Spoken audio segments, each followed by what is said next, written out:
Hey there, future teacher. My name's Elliot Zelinskis. I'm a licensed teacher, and I'm going to be walking through the Core Subjects EC6 391 exam. So if that's the test that you need to pass, you are in the right place.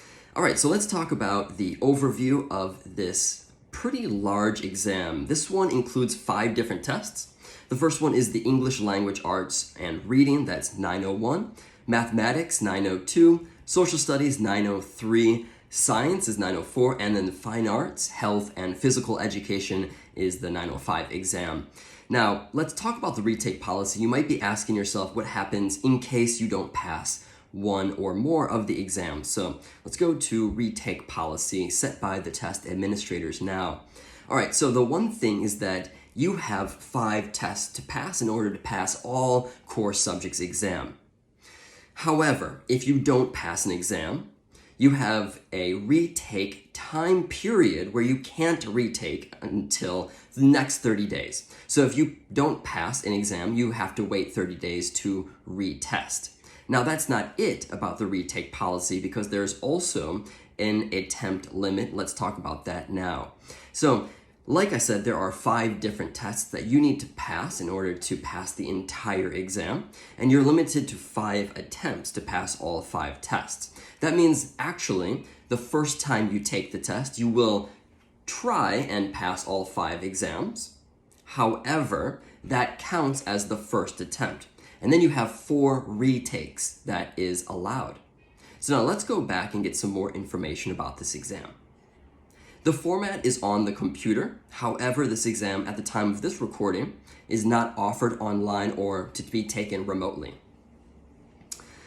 All of the different tests have a different amount of questions to be taken. However, all 5 of the exams are multiple choice, so there's no essay for any of them. The ELAR, English Language Arts Reading, has 45 multiple choice questions. Math has 40, Social Studies has 40, Science has 45, and then the Fine Arts, Health, and Physical Education has 40 multiple choice exam questions as well. Now, the total time that you're given in order to pass is 5 hours, and that's when you take all 5 of the exams. Keep in mind that there's a 15-minute tutorial that just gives you a walkthrough of how to take the test, and then you'll take that before you take the real exam. However, when you do take the individual subtests, the English Language Arts is a 1 hour and 10-minute test. Mathematics is also the same, 1 hour and 10 minutes. Social Studies, you're given 50 minutes to complete the questions. Science is 55 minutes, and the Fine Arts, Health, and Phys Ed is a 35-minute exam. Now let's go on down to the exam dates.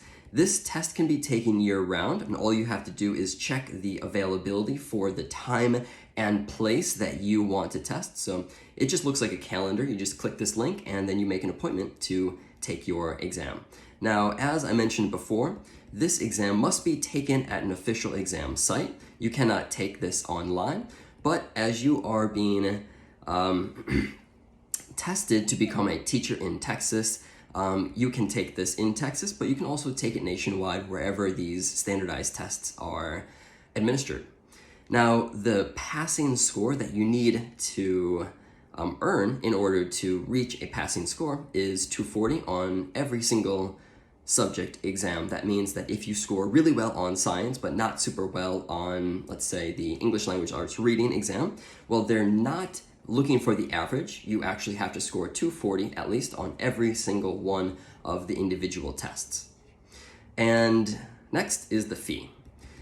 Now, this is definitely not light on your pocketbook. However, it gets more expensive, of course, if you fail an exam and you have to retake. But let's talk a little bit about that, because the total exam for all 5 tests cost $116, but half of that, $58, is the fee if you don't pass an exam. So let's say that if, for example, you take all 5 tests and you only pass 2 of them, then you have to spend $58, and $58 for the other remaining tests. So it can get really pricey, and it's definitely not light on your pocketbook, which just means you want to be well prepared when you walk into test day. Now, when the reporting happens, that is found online, and it depends on the date that you registered for your test. So you can just click this link and then look at the test date administration that you took the exam and find the date where the score comes out. The tests are available starting at 10 p.m. Central Time. As far as the policies go, these are pretty simple. You just want to make sure to bring in ID to make sure that you are the person who signed up for the test. But again, read their policies before you walk into the test administration center. And then how to prepare. This video is just an overview of all about this core subjects examination for the 391. But again, these are comprised of 5 different smaller exams, and I'll be making videos individually about each one, how to pass. If you would like a free practice test, you can just click the link in the description below.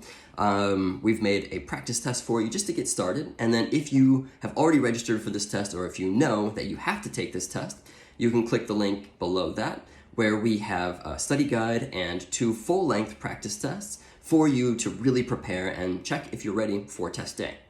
All right, other than that, if you haven't already registered, you just have to click the registration button down below, and that will take you to the appointment center where you can look at the location that's closest to you and the times that are available.